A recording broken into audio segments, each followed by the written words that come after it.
buenas tardes, otra vez. Empezamos con la primera de las ponencias de este ciclo de la 18ª Semana Romana de Cascante.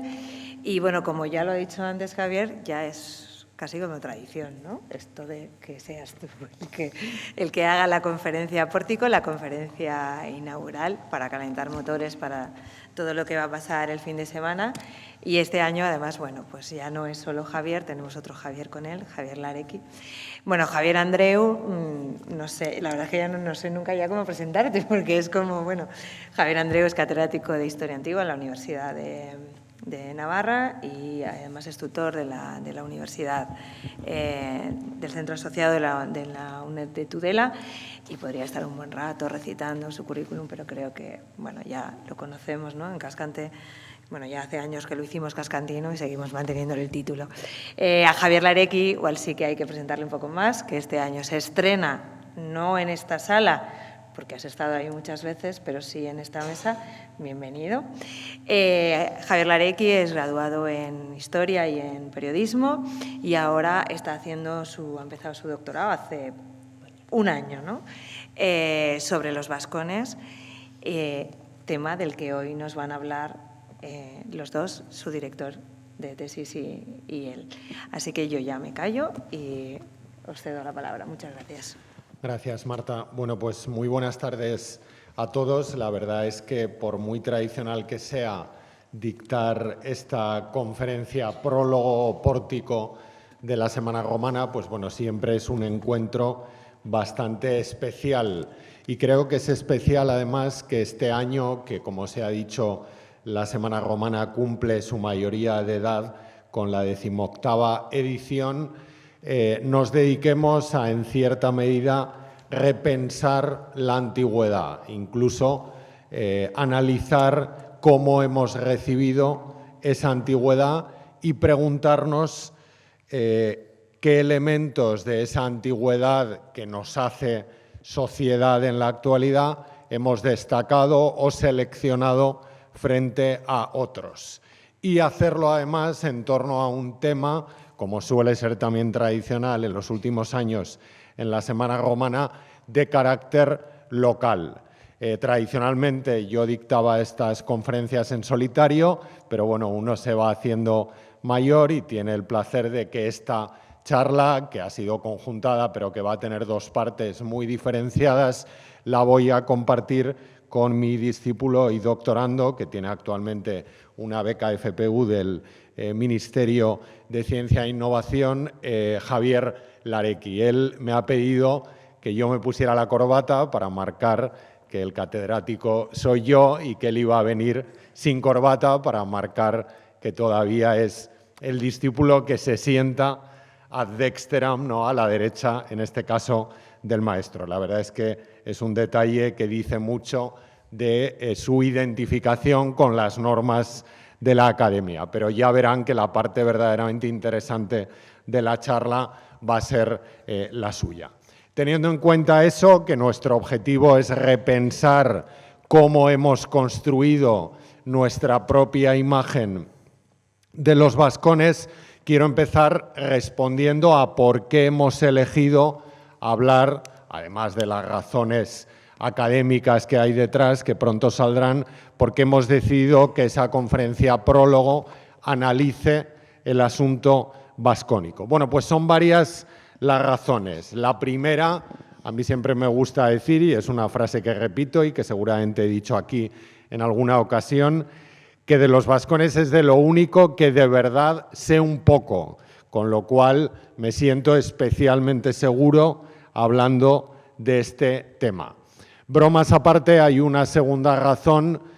que recuerda bastante a algo que en el siglo IV a.C. escribió el padre de todos los historiadores de la antigüedad, que es Tucídides. Cómo el asunto vascónico pone de relieve esto que Tucídides censuraba respecto de la historiografía previa, fundamentalmente los logógrafos y Heródoto, anterior a él. Esa tendencia del hombre a creer de manera acrítica todo lo que tiene que ver con la historia antigua, todo lo que tiene que ver con el pasado. Nos parecerá que eso es un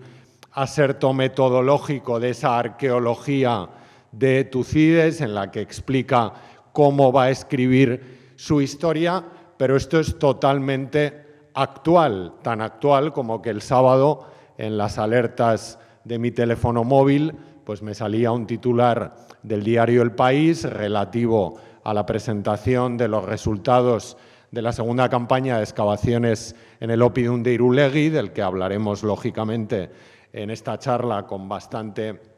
extensión, un titular que decía que las excavaciones de Irulegui demostraban que la romanización de los vascones no fue brusca como se pensaba, sino lenta y progresiva. Bueno, nadie nunca ha dicho que la romanización fuera brusca, pero parece que hay que justificar la novedad de un proyecto arqueológico diseñando un mito inexistente para negar a la romanización, que es un proceso gradual en todas las sociedades, un carácter de imposición brusca, ¿no? Yo creo que el ejemplo viene muy bien para repensar esa antigüedad y para situarnos ante las coordenadas con las que hemos mirado y seguimos mirando, de esa parte hablará más Javier Larecki, seguimos mirando a esa antigüedad vascónica, a esa antigüedad de carácter local. Una tercera razón que nos lleva a elegir el asunto vascónico para acercarnos a esa Antikenreception, a esa recepción de la antigüedad, es que en torno a los vascones y sobre todo en torno a la identificación que no se sostiene, pero que hemos hecho tradicionalmente o que se ha hecho tradicionalmente entre vascones y vascos, han surgido toda una serie de tópicos que, lejos de estar desterrados, todavía aparecen y se han reverdecido en cierta medida con el hallazgo y presentación, ahora hará un año, de la mano de Irulegui. Los enumero brevemente, aunque Javier Larecki hablará más tarde de ellos, ¿no? El vasco-iberismo, considerar que los vascos son los españoles más antiguos y más puros, los primeros que había en el territorio peninsular. El vasco-cantabrismo, considerar, a partir de una mala interpretación de un texto de Estrabón, que vascones y cántabros son lo mismo y que como los cántabros resistieron a Roma, los vascones también, y por eso conservaron su lengua. El nacionalismo vasco, que amparándose en vasco-iberismo y vasco-cantabrismo construye la idea de una nación vasca indomable y no contaminada. Resulta curioso cómo el nacionalismo de Sabino Arana, como ha puesto de manifiesto con acierto el profesor Fernando Wulff, lo que hace es utilizar el modelo historiográfico más españolista que ha generado la historiografía española respecto de la cuestión de las identidades. Esos tres mitos, vasco-iberismo, vasco-cantabrismo y nacionalismo vasco, tienen su arraigo sobre todo en el 18-19, el navarrismo, la identificación de los vascones con el pueblo antiguo de la Navarra autonómica y foral, lógicamente es un tópico más del siglo XX, cuando surge el Estado autonómico y que es equiparable al que se crea pues, en La Rioja con los verones o en Aragón con sedetanos y celtíberos. Hay una cuarta razón para elegir esta cuestión y es que, lejos de estos tópicos, de estos mitos del pasado, del 18, del 19 y de la primera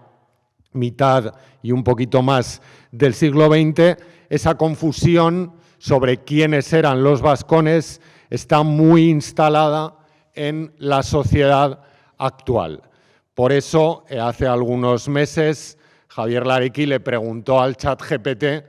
que ha estado tan de moda y sigue estando, quiénes eran los vascones. Ya saben que el ChatGPT trabaja con todo lo que hay en Internet relativo a un determinado asunto. Bueno, si tuviéramos que evaluar, yo lo he hecho en una entrada de mi blog que les animo a leer, si tuviéramos que evaluar ese escrito del ChatGPT, probablemente nos levantaríamos, pondríamos un 0 y nos iríamos a tomar una cerveza para relajarnos, porque veríamos que nada de lo que hemos explicado sobre los vascones en la investigación seria de los últimos años ha tenido calado social, ¿no? Se dice que son un pueblo que habitó la región que hoy en día se conoce como País Vasco. Esto es falso. Se dice también que son mencionados por primera vez por el historiador romano, que no es romano, en realidad es griego, Estrabón. Esto también es falso. Se dice que son un pueblo de origen celta, tampoco es correcto. Se dice también que eran conocidos por su destreza en la guerra y en la ganadería. No hay datos para sostener que fueran más aptos para la ganadería que otros pueblos del norte peninsular. Sobre su habilidad militar sí que hay algunas noticias en Suetonio, en Silio Itálico y en los diplomas militares que aluden a las cohortes de vascones, que son las mismas probablemente que cita Suetonio, y tampoco sabemos si su organización se articulaba en tribus independientes. Sí podemos pensar que había distintas tribus entre los celtíberos, lusones, arébacos,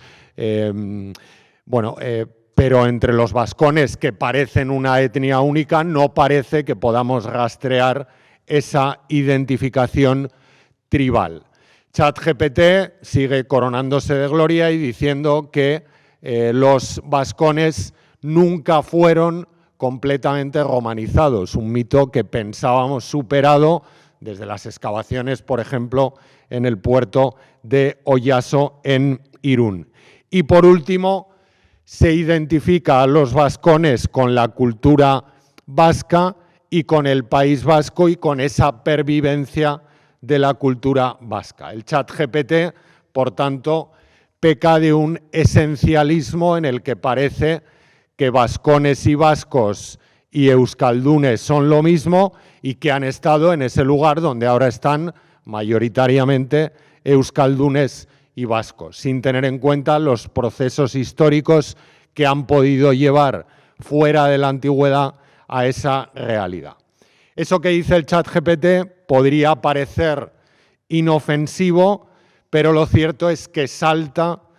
de manera constante a los medios educativos. Lo que tienen a la izquierda es una captura de un libro de texto de una ikastola donde se presenta a caristios, autrigones, verones y bárdulos, que son poblaciones indoeuropeas, al nivel de los vascones y de los aquitanos, y a todos se les presenta como euskal tribuak, como tribus vascas. Esto es una falsedad.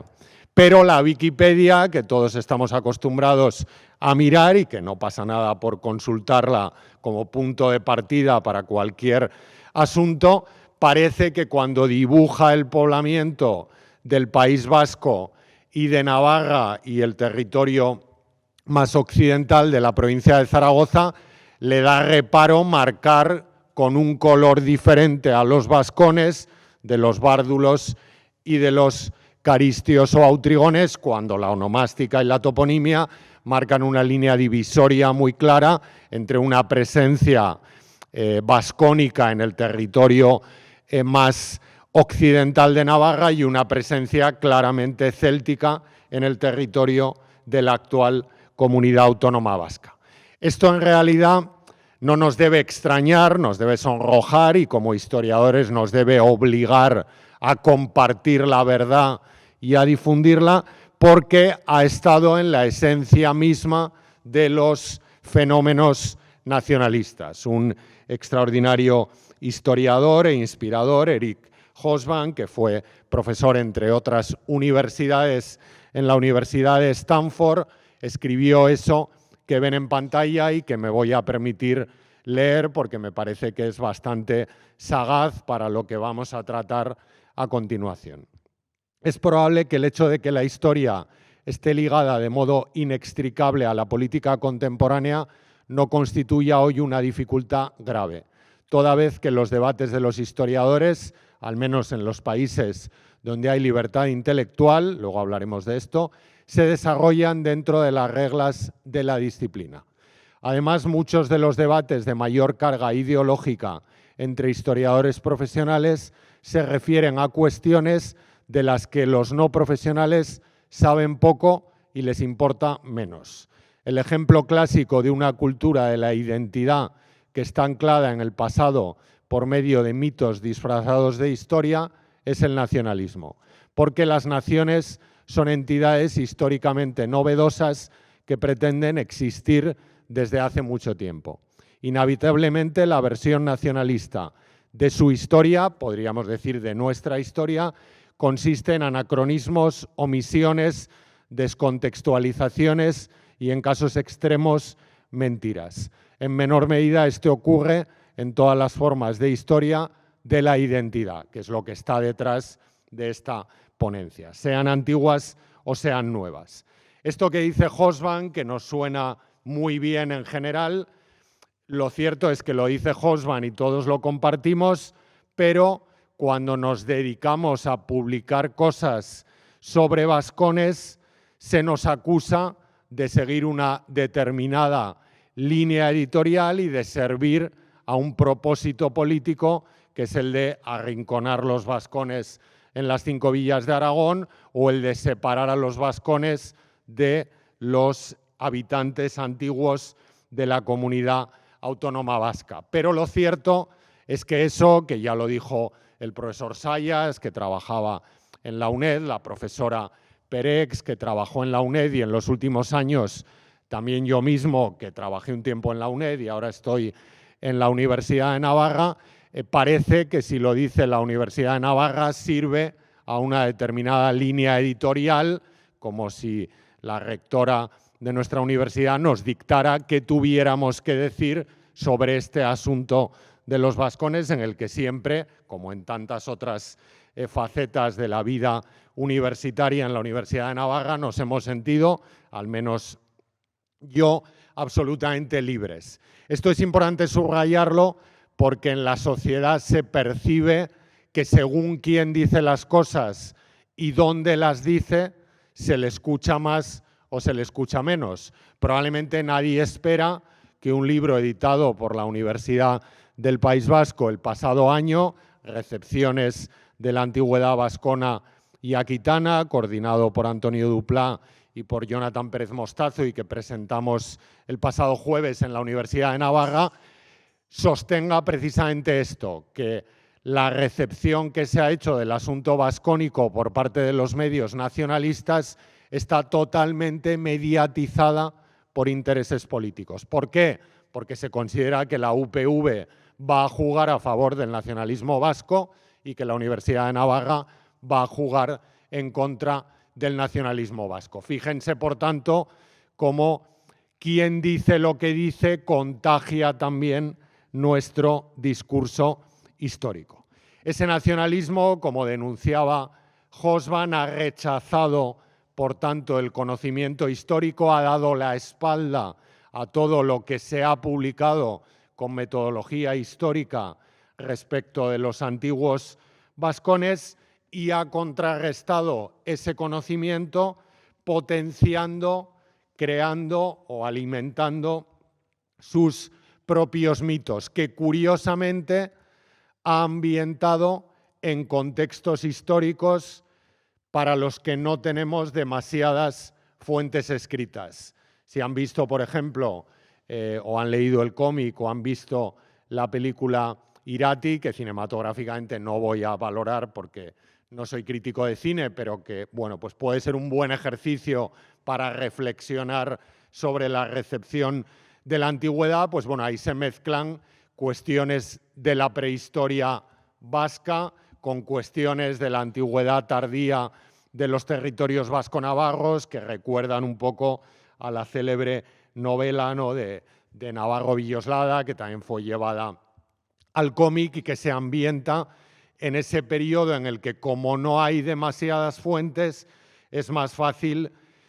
ubicar elementos imaginativos de ese relato mítico que en cierta medida nos construye como sociedad. Si se acuerdan, yo estaba dando antes una serie de razones de por qué vamos a hablar de vascones y va por la cuarta, la quinta obviamente es esta, ¿no? La mano de Irulegui, esa lámina de bronce con un texto puntillado a partir de la elaboración de lo que parecen ser unas líneas guía o quizá la propia síntesis de las líneas de la mano, escrito en signario ibérico, en un signario ibérico adaptado para representar los sonidos vibrantes que no existen en la lengua ibérica y que por tanto ha dado en llamarse una adaptación para que la lengua vascónica desarrolle un signario propio y en el que uno de los términos, el único que se ha podido descifrar, sorioneko o sorioneku, remite al sorion del vasco actual y por tanto podría tratarse del documento desde un punto de vista lingüístico, ya veremos que no desde el punto de vista onomástico, más antiguo que tenemos en esa llamada a partir de la mano de Irulegui, con acierto por los colegas Javier Velaza y Joaquín Gorrotxategi, lengua vascónica. La mano de Irulegui se ha convertido en un símbolo de la identidad vasca, que no vascona ni vascónica, de Navarra, pero se han obviado muchos elementos y se ha forzado la interpretación de la mano en muchos aspectos. Seguramente entre todas las cosas que han oído decir sobre la mano de Irulegui en estos casi 11 meses, quizá nadie les ha hablado de que el propio hecho de que se grabe la mano es una evidencia clara del contacto de las poblaciones de Irulegui con el hábito epigráfico grecorromano. Seguramente tampoco los medios se han hecho eco de que hay una recepción del signario ibérico tomado de los vecinos del este que se adapta para presentar una serie de grafías singulares y probablemente tampoco se les ha recordado que el puntillado con el que están escritos los caracteres de la inscripción remite al hábito epigráfico céltico, celtibérico, indoeuropeo. Es decir, la mano en realidad, yo he escrito esto en varios medios, lo que pasa es que como lo he escrito en el Diario de Navarra, volvemos a las diapositivas anteriores, quizá lo tendría que haber escrito en otros medios. Bueno, pues es una foto fija de la diversidad de Navarra en torno a la década de los 70 del siglo I a.C., que es cuando la mano parece que, estando colgada en la puerta de entrada de alguna casa del Oppidum de Irulegui, fue destruida como consecuencia del asedio de esa ciudad en las guerras celtibéricas. El hallazgo, en cualquier caso, es extraordinario. Ya hacía tiempo que algunas cecas de las mal llamadas cecas vascónicas, se habían visto signos en las monedas de óntiques y de tirsos que ahora se reproducen, los tienen marcados con unos circulitos rojos en la imagen de la derecha, que ahora comparecen de nuevo en la mano y que permiten apostillar esa idea de que las poblaciones vasconas adaptaron el signario ibérico para dar salida gráfica a su propia lengua. Con lo cual el hallazgo es extraordinario, pero probablemente no dice muchas de las cosas que algunos han pretendido que diga. Pero lo cierto es que para quien se dedica al estudio de la antigüedad, que un documento epigráfico, precisamente epigráfico, no arqueológico, no tengo nada en contra de los documentos arqueológicos, lo saben muchos de los que me están siguiendo, pero la epigrafía tiene una pil especial, ha sido el que, como titulaba ABC, pero podía haber utilizado cualquier otro recorte del País o de cualquier otro medio, ha sido el que ha puesto a los vascones de nuevo en el foco, el que ha vuelto, con gran alegría para Javier Larecki, que hace la tesis sobre los vascones como problema historiográfico y político, ha puesto los vascones en el centro del debate público y nos ha permitido a todos siguiendo los consejos de Hobsbawm, a hacer de verdad una historia pública que desmitifique algunos de esos mitos creados por el nacionalismo. El hallazgo de la mano de Irulegui ha supuesto también, desde luego, una oportunidad editorial. Diario de Noticias regaló en vísperas de Navidad, bueno, había que pagar un poco más en el periódico, bueno, bastante más en realidad, el libro del antiguo defensor del pueblo de Navarra, Javier Eneriz Olaechea, titulado, y el título es toda una declaración de intenciones, Cuando fuimos vascones, orígenes de Navarra. Navarra es la tierra de los vascones y solo fuimos en Navarra vascones. No fuimos ni íberos, ni celtíberos, ni por supuesto romanos. Al margen del título, yo lo he escrito en mi blog, el libro es bastante recomendable, teniendo en cuenta que no lo ha escrito un historiador de la antigüedad, lo ha escrito un hombre con formación de jurista, pero que ha hecho un gran esfuerzo por sintetizar la investigación de décadas de trabajo en torno al asunto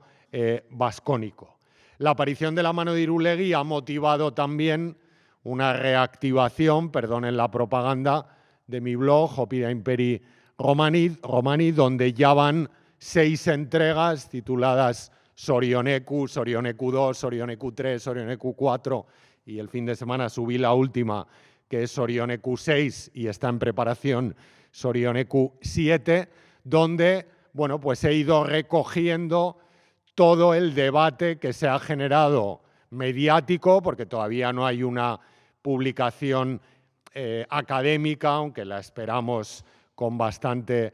interés, sobre el hallazgo y las interpretaciones de la mano de Irulegui. Curiosamente, para que no tengan que leer las 6 series o los 6 capítulos de la serie Sorioneku, ya les adelanto que en esa revitalización de la cuestión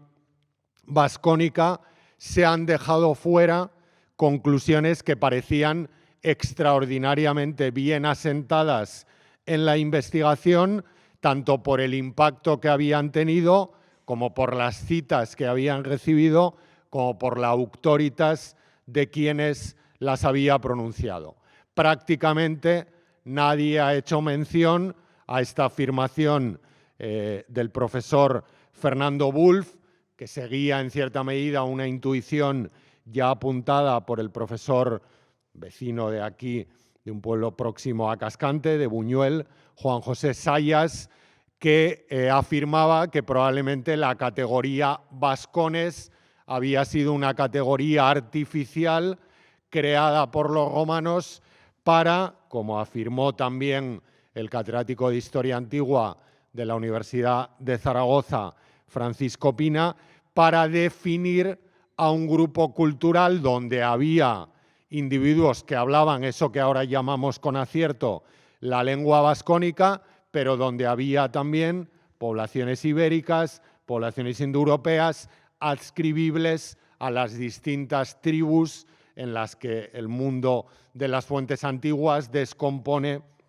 el mosaico de la paleohispanística peninsular. Tampoco habrán oído ustedes hablar en todo este debate mediático de la diversidad lingüística, de la que luego diré algo, atestiguada en el territorio vascón. Uno de los grandes indoeuropeístas, que fue profesor en la Universidad de Salamanca, Javier de Hoz, afirmó que probablemente, como los rótulos monetales de las llamadas cecas vasconas o de las cecas que operan en territorio vascón están escritas en signario ibérico y en lengua celtibérica, excepto esas dos que tienen una adaptación a la lengua vascónica, el vasco antiguo no sería probablemente ni la lengua mayoritaria ni la lengua de la élite de las personas habitantes de eso que, comoditatis causa, llamábamos el territorio vascón. Seguramente tampoco han oído que nadie les recuerde esto en el fragor despertado en torno a la aparición de la mano de Irulegui. De hecho, se ha dado un fenómeno que comentaba hace unos días con mis alumnos de Mundo Clásico en la Universidad de Navarra, que es, como decía antes también a propósito del titular del País sobre la brusca romanización de los vascones, que es el de la retroversión, por así decirlo, del mito. Yo hace algún tiempo fui a visitar la exposición con Javier Larecki, que todavía era entonces estudiante de grado, pero ya tenía un gran interés por el mundo vascónico, la exposición Navarrorum, primeros documentos sobre el euskera en Navarra, que estuvo instalada en 2017 en el Archivo General de Navarra. Y más o menos yo traía a ese post del blog algunas citas de otros con mucha más autoritas que yo, que algunas de ellas coincidían con las tres que puse anteriormente. Y alguien, como siempre, anónimamente, porque son muy valientes, menos para poner cómo se llaman y se apellidan, me decía que todo eso de que no había evidencias suficientes de lengua vascónica en territorio vascón para afirmar que el vasco era la lengua oficial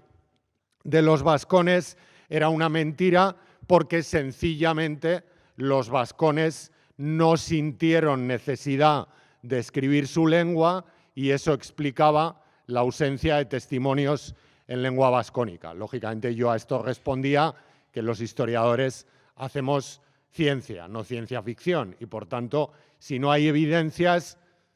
todo lo demás es bastante endeble. Curiosamente, desde la aparición de la mano de Irulegui, los vascones han pasado de ser ágrafos a manifestar una literacy, un hábito epigráfico inusitado. Parece que se ha escrito todo en vasco en la antigüedad. El otro día, en la mesa redonda con Antonio Dupla y Jonathan Pérez Mostazo, Antonio Dupla decía que los primeros nacionalistas vascos en el 19 llegaban a afirmar que el vasco era la lengua del paraíso. Bueno, pues prácticamente, la que hablaron Adán y Eva, quiero decir. Bueno, pues prácticamente hemos pasado de, bueno, no hay evidencias porque nunca escribieron, a, bueno, ya tenemos una mano, ahora hasta la Eneida va a estar escrita en vascuence. En eso, lógicamente, hay que poner en el mapa las evidencias, ¿no? Este mapa, que procede del Banco de Datos de Lenguas Paleohispánicas Hesperia, que se gestiona desde la Universidad de Salamanca, muestra las evidencias epigráficas en lengua paleohispánica que tenemos en Navarra, con una gran concentración, como fue habitual para todo el hábito epigráfico, sobre todo en el corredor del Ebro, y con una mayor presencia de evidencias correspondientes a esa área lingüística indoeuropea. Lo ven muy bien si trasladan el mapa sobre ese otro mapa, autoría de Javier Larecki, y con muy escasas evidencias en lengua vascónica. De hecho, solo 3, además de la mano de Irulegui. Este broncecito, denominado de Aranguren, que debe proceder, por tanto, del entorno de Irulegui, y la interpretación que Javier Velaza ha hecho del pavimento de Andelo, que probablemente él interpreta desde la lengua vascónica. Con lo cual, esos vascones ágrafos que de repente lo han escrito todo, pues hombre, tampoco es eso. Han escrito 3 documentos entre cerca de 25 o así, que son las piezas entre téseras de hospitalidad celtibérica y otros documentos que tenemos de la paleohispánica en el territorio navarro e inmediatamente circundante. Otro elemento de rigor que se ha dejado fuera del debate, que ha sido excluido del debate en torno a los vascones de la mano de Irulegui, es el de la cuestión identitaria. No hay ningún individuo en el mundo antiguo que se proclame a sí mismo vascón. Cuando aparece el término vascones o vascones, porque es una palabra esdrújula, hubo un tiempo que se puso de moda que dijéramos vascones, luego ya nos cansamos y volvemos a decir vascones. eso deriva de que el primer término en estrabón guascones es así, y en libio, que es la primera referencia al Ager Vasconum, pues también es en ese sentido un término esdrújulo, ¿no? Bueno, pues esos vascones o vascones aparecen en esa inscripción que ven a la izquierda, en la que un individuo realiza un censo de ciudades vasconas, de vascones y de bárdulos, y en los diplomas militares que hablan de las cohortes vascónicas. Los dos documentos obedecen, por tanto, a una mirada oficial. Nadie, hasta el momento, podría cambiar esto porque la historia antigua construye la verdad de manera acumulativa, se denomina a sí mismo vascón con ese término en la antigüedad. Sí que tiende a citar su vinculación al territorio aludiendo a la ciudad de procedencia. Segienses, cascantinos, carenses, pompelonenses, que son ciudades que a partir del listado de Ptolomeo podemos calificar con más o menos reservas de vascónicas. Bien, para terminar y ceder la palabra a Javier Larecki, hay algunos olvidos que me parece que no han sido inocentes en el debate público generado en torno a la mano de Irulegui. La mano de Irulegui se destruye o se oculta, queda oculta en el contexto de las guerras sertorianas, las guerras entre el procónsul de la Citerior, Quinto Sertorio, y Pompeyo el Grande, enviado por el Senado para expulsarlo, porque Sertorio ha aparecido en la lista de proscritos de Sila, dado su carácter marionista, y se ha negado a abandonar el encargo que el Senado de la época de Mario le había otorgado en suerte, que era el de mandar la provincia, que luego será llamada en época de Augusto, tarraconense. La mano, por tanto, se destruye o se oculta en los años 70 del siglo I a.C.,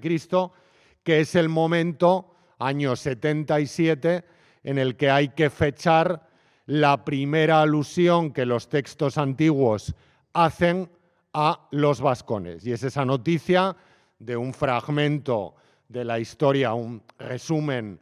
de un fragmento de la historia de Roma, de la Urbe Condita de Tito Livio, que narra la marcha de Sertorio, lo conocen muy bien en esta ciudad, desbastando los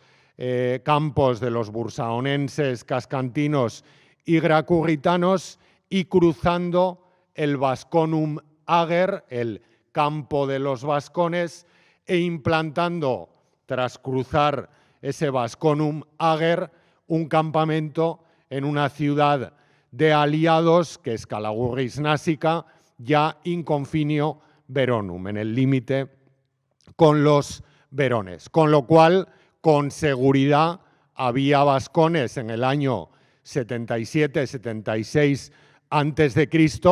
en el territorio limítrofe entre la Ribera de Navarra y el territorio actualmente riojano. Y precisamente un yacimiento de ese ámbito, aunque desde el punto de vista lingüístico sea netamente celtibérico, como es la Custodia de Viana, donde está excavando el profesor Armendáriz, está concentrando evidencias de que en ese Ager Vasconum o en las inmediaciones de ese Ager Vasconum no hay evidencia de lengua vascónica, lo que hay un claro predominio de la lengua celtibérica, y es a ese territorio al que corresponden todos los puntitos que en esa zona había en el mapa de Hesperia. Hemos convertido la mano de Irulegui en el primer documento escrito en lengua vascónica, pero 10 años antes, año 89 a.C.,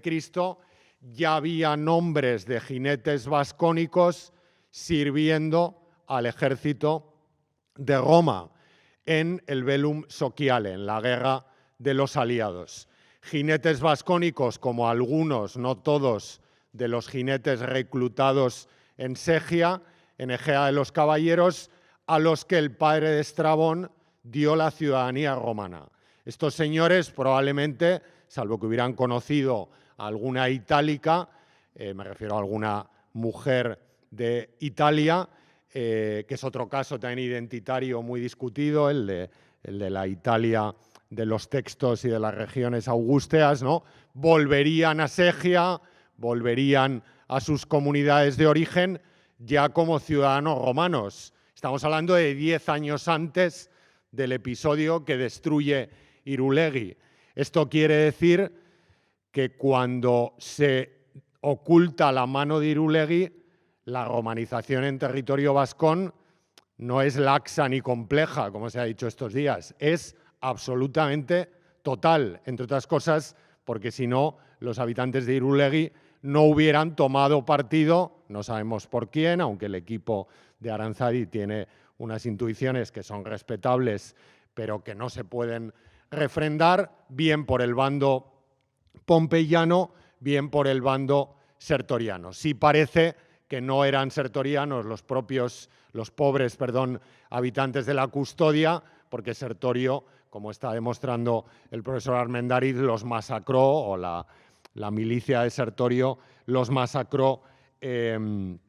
absolutamente. Eso no quiere decir que fueran pompeyanos, igual los pobres eran neutrales y sencillamente, como pudo pasar con cascantinos bursaonenses y gracurritanos, Sertorio quiso hacer una política, digamos, de tierra quemada para atemorizar a los enemigos. Se ha repetido también, al aparecer la mano de Irulegui, en ese oppidum en la zona oriental de la cuenca de Pamplona, que como Irulegui, y esto el profesor Armendariz lo demostró con argumentos certeros, ¿no?, debió ser un oppidum soberano. No entro aquí en si tenemos que llamar óppida, castros o muru a los castros vascones, que es la última ensoñación que he leído en Diario de Noticias de Navarra y que, en fin, le remito al Sorione Q7, donde hablaré sobre esta cuestión, ¿no? Y entonces, como Irulegui debió ser una ciudad soberana, pues hemos vuelto a recuperar la idea de que Pompelo era la capital de los vascones. Eso, como lo de Iruña, que es una mentira, no lo dice ningún texto antiguo. Simplemente dice Estrabón que entre los vascones está la ciudad de Pompeyo, que es como si dijéramos la Pompeyópolis. Traduce el topónimo que tiene ese elemento vascónico ilu, porque su público erudito, acostumbrado al latín y el griego en Roma, pues obviamente no conoce la lengua vascónica, pero destaca la ciudad de Pompeyo porque en el pasaje está hablando de otras ciudades ilustres vinculadas a la guerra entre Pompeyo y César, a la guerra entre Sertorio y Pompeyo. No hay ninguna noticia sobre la capitalidad ni sobre que Pamplona se llamara en época prerromana Iruña. Curiosamente hay un texto alusivo a Gracurris, año 179 a.C., después de la batalla del Moncayo, en el que Tiberio Sempronio Graco funda Gracurris y le da su nombre, como Pompeyo con Pamplona, y dice en la noticia en cuestión que la ciudad antiguamente se llamaba Ilurcis. Ahí sí que conocemos el nombre antiguo, pero lo de Iruña es también un mito, bueno, pues muy bonito, como todos los mitos, que lo son siempre, del nacionalismo, ¿no? También saben que se ha discutido, y Javier Armendariz lo puso por escrito con acierto, ¿no?, si realmente Pompeyo funda Pompelo ex novo o más bien reagrupa a las poblaciones del entorno de la cuenca de Pamplona, que también es una cuestión, bueno, pues que tiene que ver con si es una fundación de nueva planta o es un sinecismo, por así decirlo, dirigido, ¿no? Se ha visto también, a partir de la polémica suscitada por la mano de Irulegui, el gran desajuste que hay entre el concepto de vascón y el concepto de territorio vascón, ¿no? Mirando a las fuentes, por ejemplo, a Plinio sabemos que había vascones, además de la noticia de Livio que nos hablaba del Lager Vasconum cerca del Ebro y de La Rioja, Plinio nos dice que había vascones fundamentalmente en el Pirineo y que tenían también por la ciudad de Oyaso una salida al Cantábrico. Y Ptolomeo complica ya en el siglo II el asunto, ubicando ciudades vasconas en un territorio que penetra en la Jacetania aragonesa, en la Sedetania zaragozana y en el territorio lusón-iberón, bueno, un poco en el confín del sistema ibérico y del valle, precisamente del río que pasa aquí al lado, que es el río Keiles, ¿no? Como esas fuentes dan problemas para ubicar adecuadamente a los vascones, de nuevo, y tampoco se ha aludido en el debate, la epigrafía es la que nos permite poner en el mapa puntos donde hubo individuos que sus nombres remiten a la lengua vascónica. Eso no quiere decir que sean vascones, como también últimamente el profesor Gorrotxategi ha llegado a afirmar que a lo mejor puede haber un préstamo detrás de ese Sorioneku. Yo me puedo apellidar Wilson, que no es el caso, y no ser de California, ¿no? O me pueden tener una hija y llamarla Jennifer, y no quiere decir que haya nacido en Minnesota, ¿no? Quiero decir que los nombres también obedecen a modas, ¿no? Pero tenemos onomástica vascónica en Andelo, en Mendigorría. Tenemos también onomástica vascónica, los elementos están subrayados en Muez, más o menos al este de la ciudad de los andelonenses. Tenemos teónimos como esa Selatse vascónicos en Barbarin, también en Muzki, esa divinidad urde, en La Gaga, esa Errensa, en Izcue, ese Abisun Sonis y esa Itzzacurrine, que es la divinidad en concreto. Aquí comparecen un antropónimo y también un teónimo. También en Lerga, nos acercamos por tanto a la Navarra media oriental, y en Ujue, donde está esa divinidad,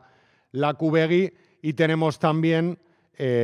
una fuerte concentración de cognómina de época altoimperial romana que remiten al vasco antiguo en las 5 villas de Aragón: Serujoris, Dusanjaris y Irurciradin. Esa última inscripción, que me parece que un alumno, Adrián Castillo, un alumno de la UNED de Tudela y que seguro que está siguiendo la retransmisión, está buscando en Sádava porque la dibujó Labaña en 1610 y él está convencido que tiene que estar en algún sitio, y ojalá podamos volver a leerla para ver si efectivamente ese Irurciradin se confirma y es una evidencia de antroponimia vascónica en el territorio Cinco Villes. Si ponemos en el mapa todos esos elementos, la zona de concentración, incluyendo la mano de Irulegui, el bronce de Aranguren y la inscripción pavimental de Andelo, de antropónimos, teónimos, topónimos y evidencias lingüísticas de lengua vascónica, obedece a ese territorio más o menos entre Andelo y la Navarra media oriental y las 5 villas de Aragón. Un político ya retirado hace poco, Navarro, decía hace poco que él estaba convencido de que el corazón de los vascones estaba en su tierra, que está Falla y entorno, ¿no? En estos últimos meses nosotros hemos recordado que probablemente hay otros enclaves profundamente romanizados de Navarra, como la ciudad de Santa Cruz de Eslava, que también tuvo un oppidum vascónico, donde sí que tenemos una ecuación en la que convive la presencia de todas esas evidencias como para pensar que fue un territorio donde mayoritariamente pudo haber población vascónica y que quizá por la inscripción de Ujue, por la inscripción de Lerga, por la presencia de antropónimos vascónicos en 5 villas, esas ciudades de ese ámbito pudieran ser las ciudades de referencia de la población vascónica. ¿Cuál es el problema? Que cuando uno analiza la epigrafía, por ejemplo, de Santa Cruz de Eslava, sucede lo que decía un artículo de Mónica Arrizabalaga de ABC cuando presentamos el catálogo epigráfico de Santa Cruz de Eslava hace ya 3 años, ¿no? Una ciudad en territorio vascón donde no hay ni un solo individuo al margen de los 2 de la Estela de Lerga que podríamos vincular al territorium de Santa Cruz con nombres vascónicos. Y si hay individuos con nombres célticos, divinidades de carácter céltico y nombres, obviamente, de carácter latino, ¿no? Todo esto que pone de manifiesto que al final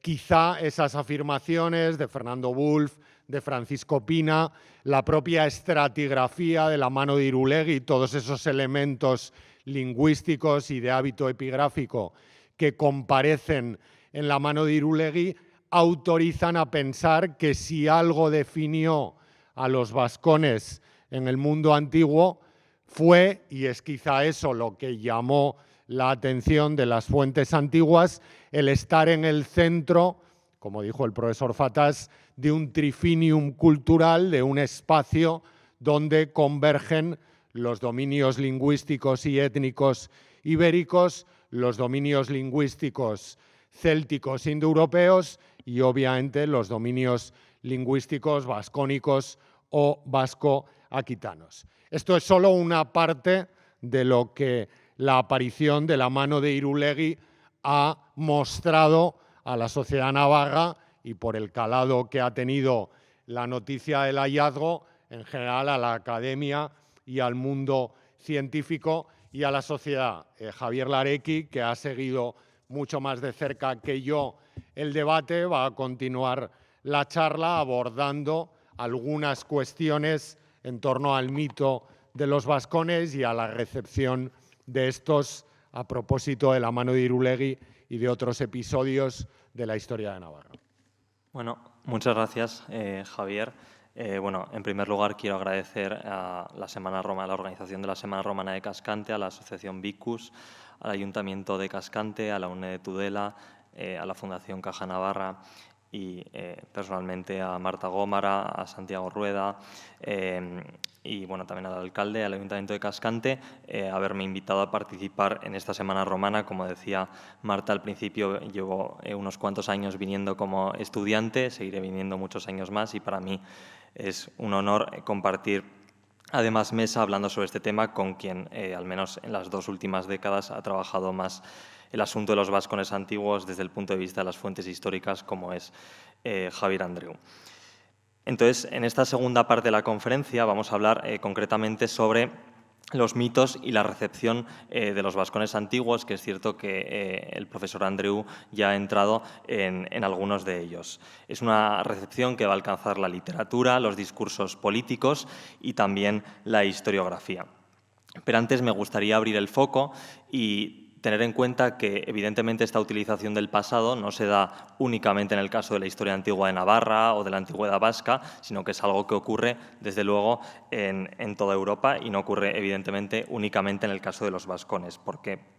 podríamos decir, de alguna manera, que Europa es madre de naciones y que se han ido forjando diferentes modos y modelos de construcción nacional, sobre todo a partir del siglo XIX. Y en muchos casos estas construcciones nacionales se van a hacer a partir incluso de época prerromana, como es el caso de los vascones. Y de partida tenemos que tener en cuenta algo en lo que los historiadores de la antigüedad, en particular, por ejemplo, Fernando Wulf, que lo citaba Javier, viene insistiendo, que es que las identidades son construidas a lo largo de la historia, es decir, no son intocables, sino que son construcciones históricas y sociales, ¿no? Y esto tenemos que tenerlo en cuenta a la hora de entender las identidades contemporáneas y también actuales, ¿no? Y sobre estos temas nos venimos interesando los historiadores de la antigüedad, al menos desde el Congreso de Historiografía y Arqueología que se celebró en Madrid en 1988 y que precisamente ya empezaba a hablar sobre la recepción que se da de la antigüedad y cómo se produce esta utilización política del pasado, ¿no? Lo que Fernando Wulff denominó esas esencias patrias que son utilizadas en los procesos de construcción nacional, ¿no? Y desde luego los historiadores de la antigüedad primero tenemos que tener en cuenta lo que ha presentado Javier, que son las fuentes históricas, que en algunos casos están en el origen de esos mitos, en otros no, pero en algunos sí, y también las fuentes arqueológicas en un sentido amplio, teniendo en cuenta también las epigráficas, numismáticas, etcétera, que nos ayudan a entender esta cuestión, ¿no? Entonces, casos de construcción nacional, bueno, podríamos citar evidentemente muchos, ¿no? Pero yo he puesto dos ejemplos, como puede ser el caso de Inglaterra con la rebelde Boudica, que en el 60 a.C., esta rebeldicena se va a rebelar frente a Roma porque Roma había asesinado a su marido y había también violado a sus hijos y había sufrido un trato degradante, ¿no? Y luego, en el siglo XIX, sobre todo a partir de la pintura de historia, Boudica se va a ver presentada como una heroína nacional de Inglaterra que reivindique la identidad del país y la propia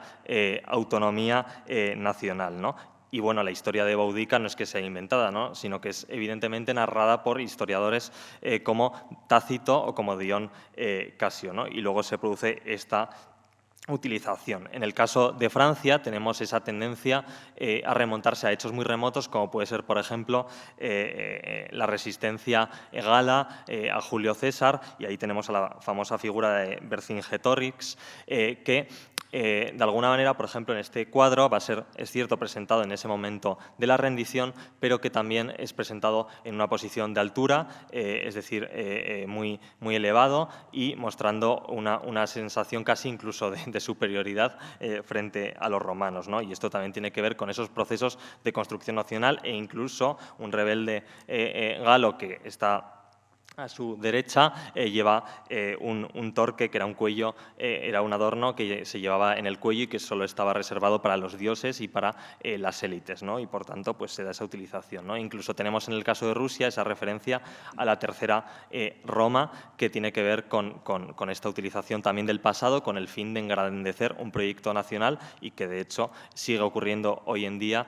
con Putin, si veis algunos discursos que se han hecho en el último año, ¿no? Con esta referencia de Moscú como la tercera Roma. Pero ya centrándonos en el caso concreto de los vascones, buena parte de estos tópicos han contribuido a respaldar diversas teorías que me gusta definir como teorías políticas, ya que no están tan basadas en hechos históricos, sino en una caracterización mítica de estos hechos históricos, ¿no? Los estudios de los usos de la antigüedad como argumento político, como decía, han abundado en los últimos años, ¿no? Y en ese sentido nos encontramos, yo diría, con 4 teorías principales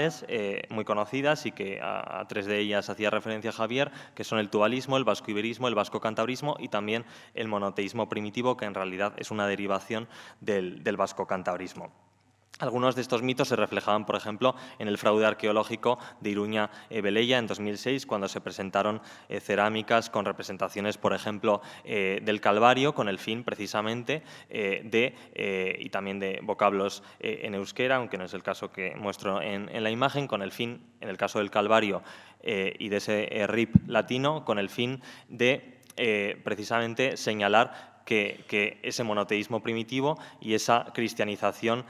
temprana en el caso de la antigüedad vasca, que realmente es algo posterior, ya que además estos elementos aparecen de forma posterior a la datación que tenemos para esas cerámicas, ¿no? Entonces, de alguna manera, esto nos muestra cómo estos mitos también se concretan en la falsificación, en este caso, de un hallazgo arqueológico que tuvo lugar hace ya pues, casi 20 años, ¿no? Ese primer mito es el tubalismo, que realmente está relacionado con esta tendencia de buscar en la historia unos orígenes míticos que realmente lo que buscan es que la historia se remonte al pasado, se reconozca en el presente y que se proyecte hacia el futuro, ¿no? No la historia, sino esas naciones, que se remonten al pasado, que se reconozcan en el presente y se proyecten hacia el futuro. Es decir, utilizar la historia para legitimar identidades colectivas presentes. En este sentido, dentro del estudio de la historia, el momento más importante es el momento del mito fundacional, que es una práctica que tiene que ver con vincular el origen de la nación con un fundador mítico que a menudo tiene que ver con personajes que se presentan en la Biblia. En muchos países, entre los que también se encuentran España, aparece esa tendencia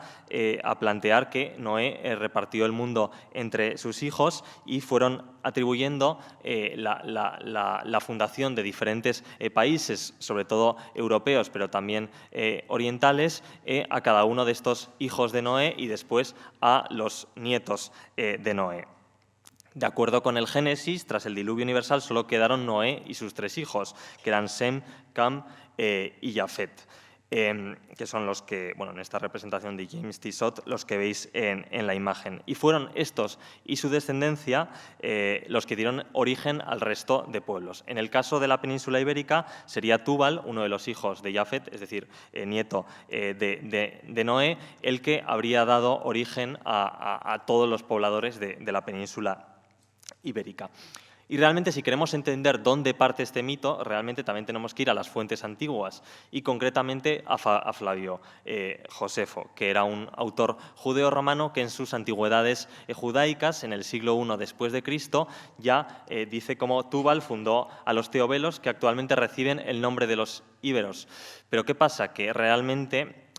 Flavio Josefo no se estaba refiriendo a la península ibérica, sino que esto es una interpretación posterior. Realmente se está refiriendo a unos pueblos del Cáucaso. Pero esto da igual y luego todos los historiadores que en época medieval y en época moderna han venido después,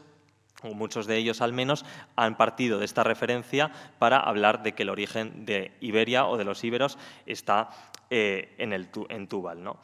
El siguiente historiador al que podríamos hacer referencia es San Isidoro de Sevilla, ya en época medieval, que en el 630 después de Cristo,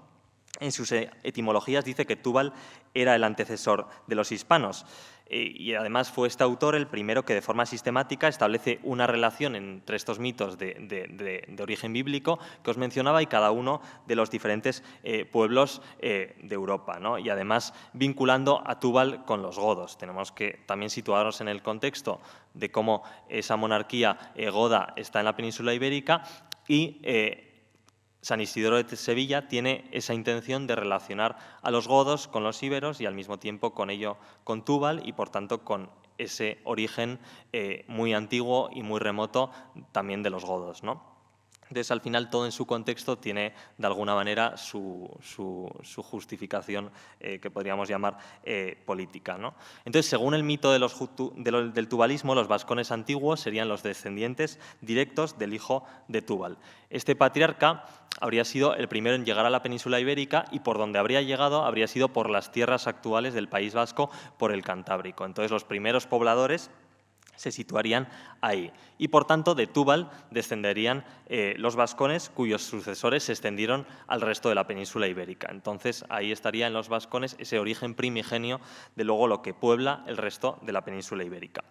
Y además, el aislamiento de estas tierras montañosas, sobre todo en el caso del País Vasco, es lo que habría permitido mantener la pureza de la raza, la pureza religiosa, con ese monoteísmo primitivo, la pureza idiomática, con el euskera, la pureza incluso jurídica, se dice, con los fueros, y en general la pureza, como digo, racial, ¿no? Y además, habiéndolo conseguido después de haber defendido con éxito este aislamiento frente a cualquier pueblo extranjero que haya atacado a los vascones, ¿no? Y por tanto, la consecuencia de todo esto sería la afirmación de la inferioridad de la raza del resto de habitantes de la península ibérica frente a la superioridad de la raza de los vascones vascos, en este momento da igual, que son los que han mantenido toda esta pureza esencial.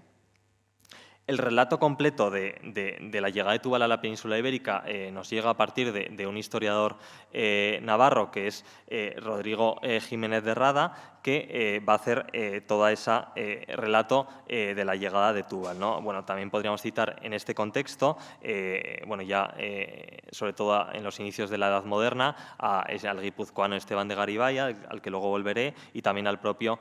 José de Moret en sus investigaciones históricas del Reino de Navarra, que va a hacer referencia a la antigüedad de la lengua euskérica y a su difusión por el territorio peninsular, partiendo de estas teorías de Jiménez de Rada, ¿no? Entonces, estas teorías, que van a ir siendo expuestas progresivamente por todos estos historiadores medievales y modernos, es lo que luego va a ir alimentando pues el racismo, sobre todo, que justifican en la época más contemporánea. La exaltación general de Túbal y de sus descendientes como primeros pobladores de la península ibérica en la historiografía española pronto va a dar paso a una justificación exclusiva de ellos, ¿no? Bueno, me estoy saltando a Antonio de Nebrija, que también es un cronista que va a hacer unas historias de España y que pues va a hacer referencia ya a Túbal como el origen realmente ya de la monarquía hispánica. Entonces, hasta ahora hemos visto cómo, de alguna manera, en diferentes momentos, el tubalismo está al servicio de una idea de España antes de la monarquía goda, pero bueno, una idea de la identidad hispana. Pero a partir, sobre todo, de Esteban de Garibay, en el siglo XVI, esto ya pasa a ser y estará al servicio de una identidad exclusivamente vasca. Es cierto que no es en confrontación con la idea hispana, porque lo que se dice es que los vascos mantienen las esencias de lo hispano pristino, lo hispano original, y por tanto no hay, desde ese punto de vista, ningún problema de confrontación, ¿no? Pero ya se empieza a crear ese caldo de cultivo que va a ser tan útil después, ¿no? Y nos encontramos con que Esteban de Garibay afirma que la lengua que Noé trajo a la península ibérica es el vascuence. Junto a esta reivindicación de la identidad vasca, también va a haber quienes no van a reivindicar la identidad vasca, sino propiamente la identidad navarra, como es el caso de este autor, García de Góngora y Torreblanca, que en su historia apologética lo que va a hacer es trazar una línea de continuidad entre los vascones y el Reino de Navarra con el fin de justificar la identidad vasca. ¿Cuál es el motivo real de todo esto? Es que en ese momento, en la monarquía hispánica, la ascendencia a cargos en la realeza, en posiciones relevantes, estaba relacionado con la pureza de la raza. Y por tanto, todos, en este caso, tanto los vascos como los navarros, lo que quieren es ensalzar el origen esencial de su raza, precisamente para poder acceder a esos cargos. Desde el siglo XIX, luego entraré en cuestiones más contemporáneas, el mito del tubalismo ya va a adquirir, se va a deformar a partir de la obra del autor suletino Joseph Agustín Chao, que ya deja de hablar de Túbal y pasa de hablar de Aitor, porque Túbal tenía un origen semítico, es decir, judío, y a finales del siglo XIX relacionarse con el pueblo judío no era algo que en la mayoría de los países de Europa y tampoco en el nuestro fuese algo muy atractivo, ¿no? Entonces decide deshacerse de Túbal y directamente hace referencia a Aitor, y los vascos se convierten entonces en los hijos de Aitor. En el caso de la historiografía española, este mito, realmente ya en el siglo XIX va a desaparecer y de alguna manera va a pervivir, pero de forma muy reducida en el siglo XX, hasta los años 40, en algunos manuales escolares, pero ya sin ningún predicamento y, desde luego, ningún historiador o alguien académico, ¿no? En segundo lugar, nos encontramos con el vascoiberismo. Ya explicaba antes Javier a qué hace referencia esta teoría, que realmente se basa en la idea Humboldtiana de Wilhelm von Humboldt, que decía que en la antigüedad la lengua ibérica, hoy desaparecida, y el vascuence moderno eran realmente lo mismo. tanto Humboldt como Menéndez Pidal lo van a hacer o lo van a defender desde un punto de vista académico y haciendo referencia, por ejemplo, a los numerales y a los estudios del ibérico, que bueno, además este es un tema que se está volviendo a poner de moda, ¿no? El vasco-iberismo, ya que tenemos que tener muy en cuenta que va a haber quienes, sobre todo en época moderna y a principios de la época contemporánea, van a hablar del vasco-iberismo como una teoría que realmente hace referencia a que, como decía, la batería se está agotando. Dice aquí que la batería se está agotando. No sé si está enchufada o tú sigues. Vale. Bueno, ha salido ese aviso. Sí. Entonces, realmente nos encontramos con que hacen referencia a la teoría del vasco-iberismo con el fin de destacar que la lengua euskérica era la que estaba en el paraíso y que el ibérico es lo mismo que el euskera. Esto no va a ser el caso, evidentemente, de Humboldt ni tampoco de Menéndez Pidal, pero que sí encuentran una relación entre el ibérico y el vasco, ¿no? En tercer lugar, nos encontramos con el vasco-cantabrismo, que ya hacía referencia antes a ello Javier Andreu, y para entender el vasco-iberismo realmente tenemos que partir de un texto de Estrabón, como decía Javier, que hace referencia a que no sé si esperar o...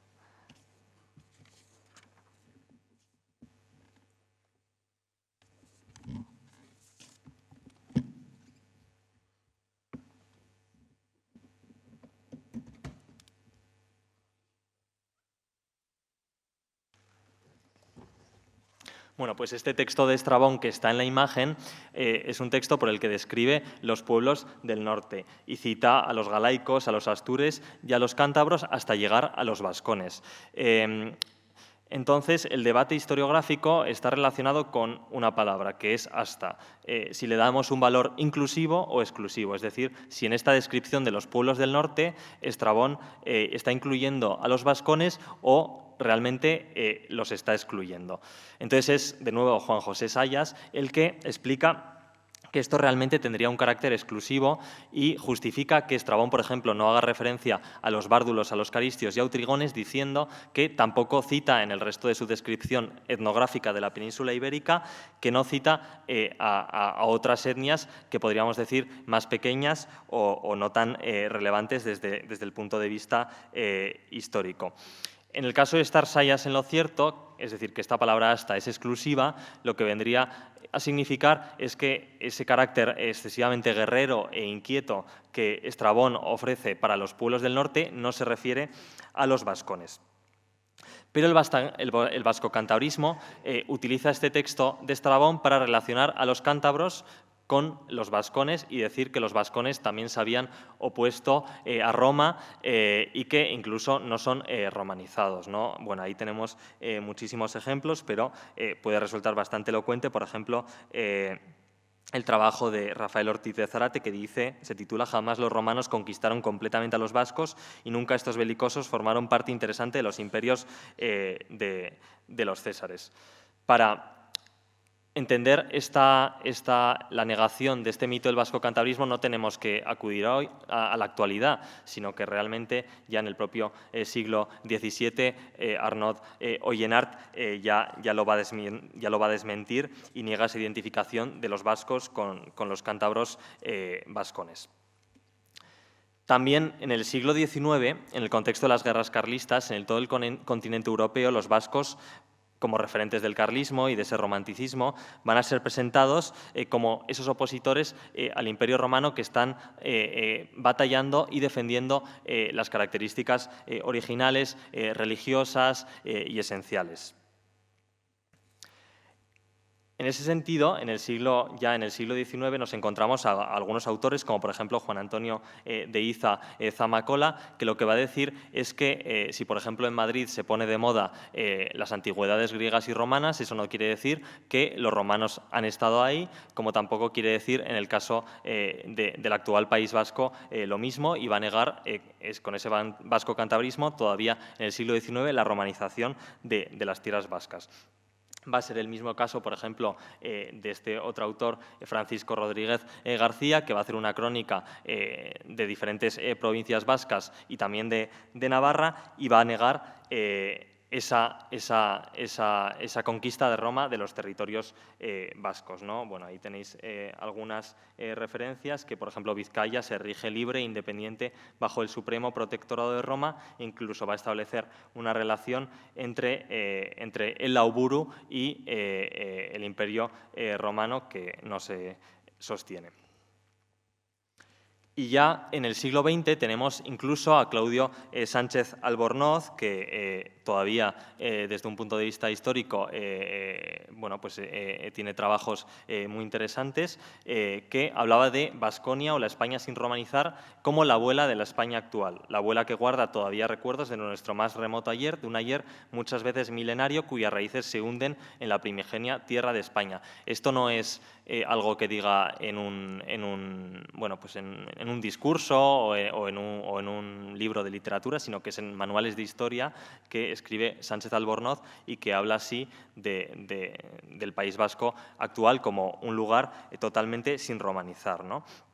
Entonces vemos que realmente, evidentemente, Sánchez Albornoz no era nacionalista, sino que, pero también se sirve de esos argumentos totalmente falsos, ¿no? Ya que para él existen dos Baskonias, una antigua y otra nueva. La primera se corresponde con el territorio de la actual Navarra, el de los vascones antiguos, que pierde sus características originales arrastrada por el torbellino de la historia. Y en cambio la Baskonia nueva, que sería para él la cantábrica, gracias a ese aislamiento que citaba antes de las montañas, va a mantener las características originales en todo momento.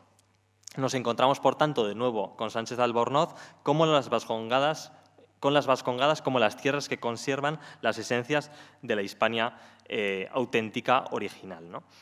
Y también tenemos ese último mito del monoteísmo primitivo que parte del vasco cantabrismo y que tiene que ver con que los vascones habrían abrazado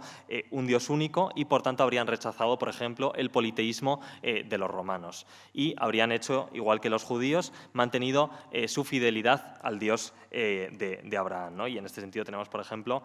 a este cronista, Antonio de Trueba, que hace referencia al Jaungoikoa, el señor de los alturas, como ese dios, ese único dios en el que creían los vascos en la antigüedad. No hay que olvidar, y ya paso a la segunda parte de mi intervención, que los vascones han sido muy útiles en las construcciones identitarias, sobre todo a partir del siglo XIX, pero que esto se produce en un contexto en el cual en toda Europa la cuestión de la raza va a estar muy extendida, ¿no?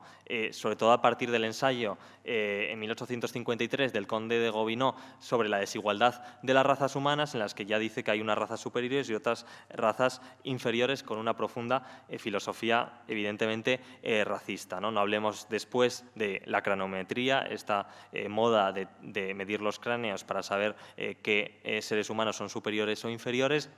Entonces, todo esto es lo que va a inundar el discurso racial que también se va a producir en algunos de los autores que vamos a ver a continuación, ¿no?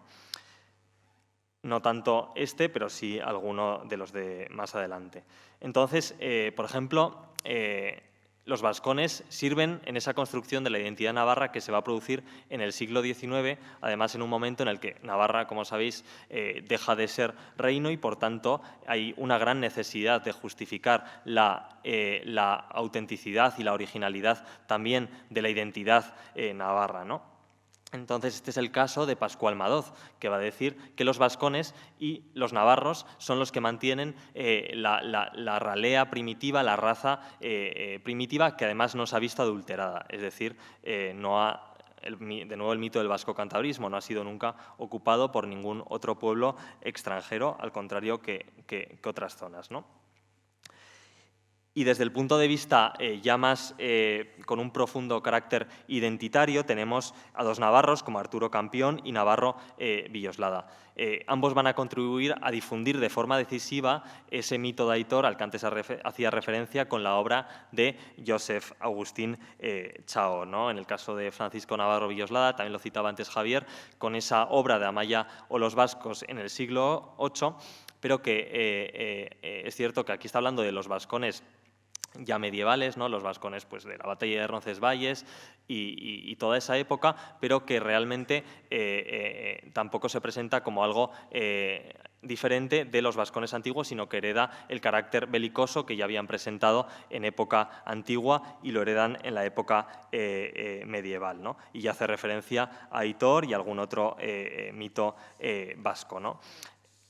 También tenemos a Juan de Iturralde, Juan de Iturralde Suit, que va a hablar de los vascones como altivos y libres, es decir, también de nuevo el mito del vasco-cantabrismo, ¿no? En la medida que insiste en esa idea de la libertad, lo que está haciendo referencia es que los vascones se han mantenido libres, se mantuvieron libres del yugo de Roma y los navarros, de alguna manera, tienen derecho también a mantener su libertad ya en el siglo, a finales del siglo XIX, que es cuando escribe este autor. También tenemos a Arturo Campión, que es un historiador que sobre todo en el siglo XX va a trabajar el asunto de los vascones con podríamos decir, una mayor seriedad que otros autores de la misma época del nacionalismo vasco, pero que también va a incurrir en muchísimos tópicos y mitos y además, por ejemplo, va a señalar, bueno, pues va a decir que Estella, que Lizarra o que Iruña son los viejos topónimos de vascones tanto de Estella como de Pamplona sin acierto, ¿no? Pero bueno, lo va a hacer con sus investigaciones históricas, no incurre ni en el tubalismo ni en el vasco-cantabrismo. Por ejemplo, deja muy claro que los vascones habían sido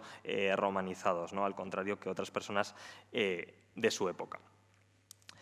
Abandonando lo que es la construcción identitaria en Navarra, evidentemente, y también he hecho referencia a lo largo de mi exposición, todo esto también se produce en el contexto de la construcción identitaria en el País Vasco, ¿no? Y sobre este tema no puedo sino recomendar el libro de Jonathan Pérez Mostazo, Lustrando las raíces, que trata precisamente cómo se da la construcción identitaria en el siglo XIX en el País Vasco a partir de la antigüedad vasca y también, en parte, aunque sobre todo trata la antigüedad vasca, de la antigüedad navarra, ¿no? Y cómo precisamente en la identidad vasca es la antigüedad ese elemento que atesora las claves para explicar y comprender lo vasco, como dice el doctor Pérez Mostazo. Y es que ya en el caso del País Vasco, incluso autores que nos pueden sorprender por la trayectoria que tienen posterior, como Miguel de Unamuno, habla de que los íberos y los celtas y los romanos y los árabes se aplastan contra Euskal Herria, ¿no? En ese momento, en la parte inicial de su trayectoria, está impregnado del fuerismo, del carlismo y, por tanto, conectado con el nacionalismo vasco y, por tanto, va a incurrir en los mismos tópicos de los que luego, bueno, pues ya cuando avanza su trayectoria, pues va a abandonar, ¿no? Y, evidentemente, el caso de Sabino Arana,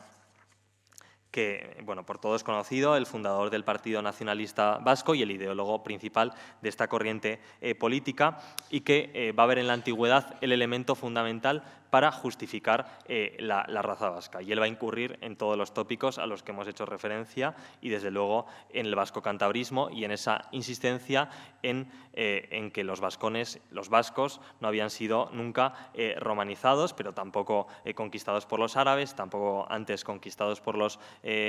árabes, es decir, nunca habían sido romanizados y nunca habían sido, nunca de alguna manera habían probado pues otras civilizaciones y, por tanto, mantenían las esencias, ¿no?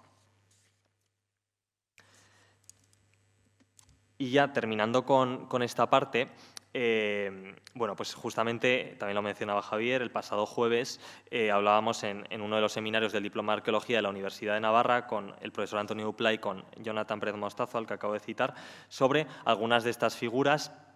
que van a hacer una utilización de la antigüedad vasca y de la antigüedad navarra, ¿no? Por ejemplo, tenemos el caso de Florencio de Basaldúa, que es un ingeniero vasco-argentino que va a tener una gran preocupación por encontrar los orígenes de la lengua euskérica. Y él lo que va a hacer es vincular esta lengua con las lenguas de las culturas precolombinas, con el fin, al final, de nuevo, remarcar que el euskera es antiquísimo, ¿no? Que viene del paraíso y que es la lengua original, ¿no? Entonces, bueno, también por poner un ejemplo de cómo estos mitos también se van a repetir al otro lado del Atlántico, en el caso de América, donde ya sabéis que, especialmente en Argentina, pues existe un gran arraigo de la cultura vasca. Y ya entrando en la tercera parte de mi exposición, antes he dicho que son 2, pero bueno, realmente son 3, la recepción de la antigüedad en Navarra, sobre todo en la época más reciente, ¿no? Y ahí tenemos desde el punto de vista ya no de los vascones, sino de la antigüedad en general, por ejemplo, el caso del Monumento de los Fueros, bueno, estas alusiones a la antigüedad en la escultura conmemorativa de Navarra en el siglo XIX y en el siglo XX son muy abundantes, tanto desde el punto de vista temático, por ejemplo, con la escultura, con el monumento a Pompeyo, que se encuentra en Pamplona, como desde el punto de vista de la representación y de cómo se representan estas figuras, ¿no? Como puede ser, por ejemplo, el monumento a Julián Gayarre o propiamente el monumento de los fueros con varios elementos clásicos o de la antigüedad, ¿no? Por ejemplo, la matrona que preside el monumento de los fueros vestida al modo clásico, al modo antiguo, y también, en segundo lugar, la inscripción que se encuentra en la parte inferior, que utiliza caracteres ibéricos, pero que está escrita en euskera. Porque en este momento, a finales del siglo XIX, que es cuando se construye el Monumento de los Fueros, también la antigüedad se toma como referente de 2 cosas en Navarra. En el caso de la matrona, lo que se está buscando, y se hace también, bueno, ya sabéis que el Monumento de los Fueros lo que está ensalzando es la libertad de los navarros y persigue que se mantengan los fueros ante el intento con la gamazada de un ministro de Hacienda, Germán Gamazo, de quitar los fueros. Entonces, con esta ley foral lo que se intenta es remarcar precisamente la libertad de los navarros, ¿no? Una idea que realmente conecta con esa libertad ciceroniana que ya en época de la República Romana lo que hacía referencia, esa idea de la libertad, era a la antigüedad de las instituciones, entre otras cosas. Y lo que se intenta remarcar también con esa manera de vestir a la matrona al modo clásico, y también con la incorporación de diferentes esculturas en el monumento, como puede ser la musa Clio y otros elementos, es toda esa idea de la antigüedad relacionada con esta idea también de la libertad, que se pone tan de moda. En segundo lugar, esa inscripción con caracteres ibéricos, pero que está en lengua euskérica, y que de alguna manera, bueno, el Monumento de los Fueros tiene 5 inscripciones, de las cuales 2 están escritos 3 están escritas en castellano, 2 en euskera. Perdón, lo voy a leer porque me parece que me estoy equivocando. Sí, 3 están en castellano, 1 en euskera con caracteres latinos, y la quinta, la que nos interesa, está en euskera pero con caracteres ibéricos. Entonces, de alguna manera, también se está ensalzando esa diversidad lingüística a la que antes también hacía referencia Javier, de Navarra, ya desde la antigüedad, ¿no? Donde conviven diferentes lenguas. Y es muy curioso que precisamente se recupere el ibérico. Y eso está relacionado con que en ese momento está muy de moda el vasco-iberismo, al que hacía referencia antes, con todos los trabajos que en ese momento se están produciendo de Humboldt, etcétera, ¿no? Y bueno, pues por leerla, porque no es tan conocida, esa inscripción dice: nosotros, los vascos, no tenemos otro señor sino a Dios. Al extranjero le damos aposento tras nuestro afecto, pero no soportamos su yugo. Hijos, oíd bien esto. Bueno, seguramente desde la óptica actual hay muchas cosas que llaman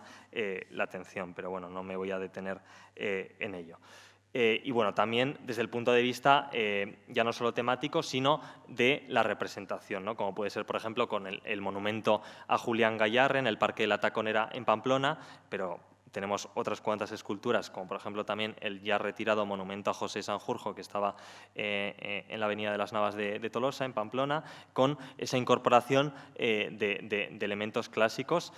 Aquí, por ejemplo, en el caso de Gayarre, lo que se está ensalzando es todas sus virtudes a través de diferentes representaciones del mundo antiguo, ¿no? Y bueno, pues podríamos tener muchísimos más ejemplos. Y ya aproximándonos a lo más reciente, y partiendo de las muy útiles viñetas de la Tira Oroz del Diario de Navarra, tenemos como por ejemplo el togado de Pompelo, que como saben fue recuperado hace un año y medio por el Gobierno de Navarra para el Museo de Navarra, pues es utilizado aprovechando que el togado no mantiene su busto, sino que, bueno, pues como saben, el busto iba cambiando, pues de ponerle los diferentes candidatos a la alcaldía de Pamplona en las últimas elecciones municipales de mayo, ¿no? Y bueno, pues ahí la viñeta dice Termas sí, pero en todos los barrios, bueno, pues también jugando un poco con el discurso político. Y desde luego, un tema que ha estado muy presente en las viñetas de Oroz es la mano de Irulegui, ¿no? Además, en el caso de estas viñetas vemos cómo se hace referencia a todos estos mitos, ¿no? Por ejemplo, pues la mano de Aitor, ¿no? Pues ahí está haciendo referencia al mito de Aitor que crea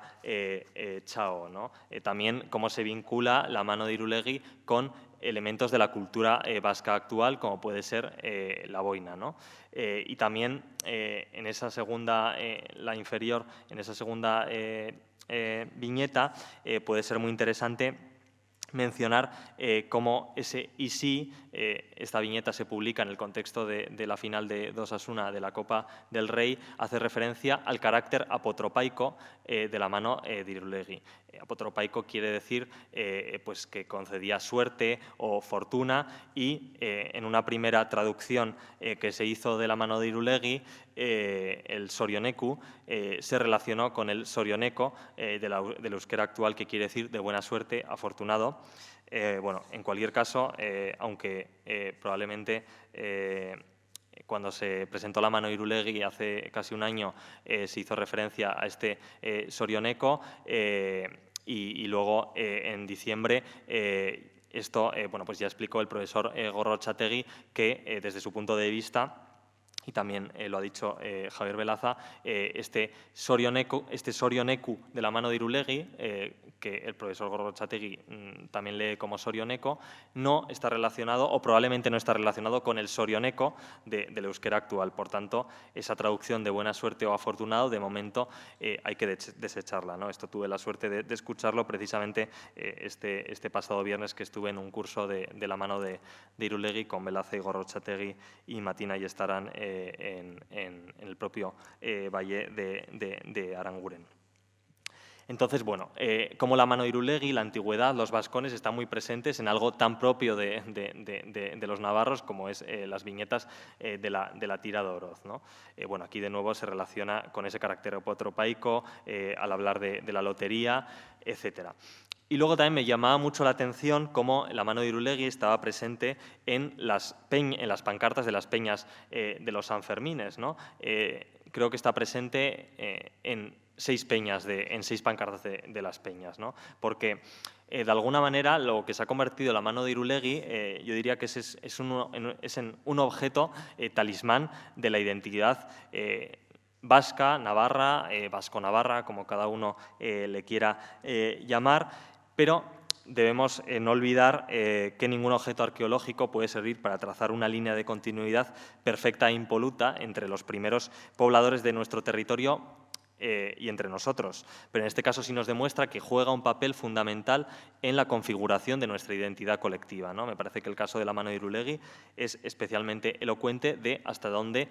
un elemento arqueológico puede influir tanto o puede alcanzar o provocar un impacto tan grande en nuestra sociedad, ¿no? Que por otro lado, como citaba Javier, para mí que estoy haciendo ahora la tesis sobre estos temas, pues resulta especialmente atractivo y bueno, pues interesante. De alguna manera, quizás no tanto en la ribera, pero al menos en la zona media de Navarra y en el norte, y lo que muestra es que nos sentimos sobre todo vascones y no nos sentimos tan romanos, ¿no? Precisamente esta Semana Romana de Cascante pues vendría a contradecir esto que acabo de decir, pero sí que creo que los elementos vascones, por razones históricas, identitarias, provoca un impacto mucho mayor que cualquier otro elemento romano, como podría ser el togado de Pompelo y muchos otros, ¿no? Y esto pues merece una reflexión. Y ya terminando, bueno, cómo la mano de Irulegui ha estado presente en el discurso político y mediático, y bueno, pues dos ejemplos, bueno, que básicamente lo que buscan es relacionar la mano de Irulegui con la política lingüística de la comunidad foral como si tuviesen alguna relación, ¿no? Y bueno, sobre esto podríamos poner muchísimos ejemplos de cómo a partir de la mano de Irulegui se hacen interpretaciones políticas que evidentemente como historiadores pues tenemos que, o al menos yo, rechazar, ¿no? Y luego incluso me llamaba mucho la atención el pasado viernes cómo en una manifestación, no sé si fue el viernes o el jueves, hubo por toda España manifestaciones ecologistas que pedían acabar con el uso de combustibles fósiles. Y en la manifestación en Bilbao se incorporaba la mano de Irulegui, porque lo que viene a decir la pancarta que vemos en la imagen es concretamente que hay que lo que hace es pedir una suerte o una fortuna para acabar con los combustibles fósiles, ¿no? Entonces incluye la palabra Sorioneku y en la propia mano de Irulegui, igual que en la inscripción del Monumento de los Fueros con el euskera en caracteres ibéricos, hace exactamente lo mismo e incorpora esa frase. Entonces, bueno, como la mano de Irulegui realmente sirve para todo, ¿no? Incluso para un discurso ecologista. Y desde luego, desde un punto de vista comercial, quizás todos hemos visto el gran lucrativo negocio que supone o ha supuesto para algunas joyerías y tiendas pues, la mano de Irulegui. Y todo el debate de propiedad intelectual que merece, que existe en torno a este elemento, que desde luego pertenece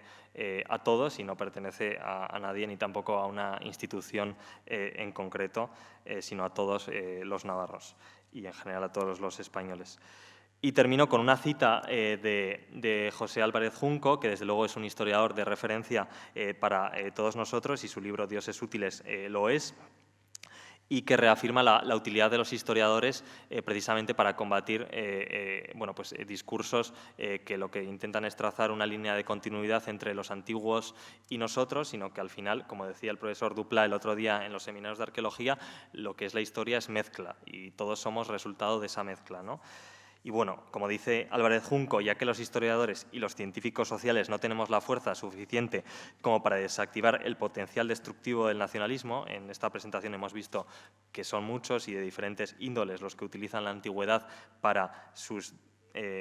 intereses políticos, nuestro deber como historiadores al menos es desacralizar a la nación, obligándola a descender del cielo de los mitos y sumergiéndola en la temporalidad, en la historia. Con los vascones y también con la mano de Irulegui, los historiadores debemos ser especialmente cuidadosos para descender de estos mitos porque precisamente hay muchos. Y bueno, esperamos que esta presentación de ambos, de esta algo más de hora y media, os haya parecido atractiva, porque desde luego es un tema de no solo relevancia histórica, sino relevancia social. Muchas gracias.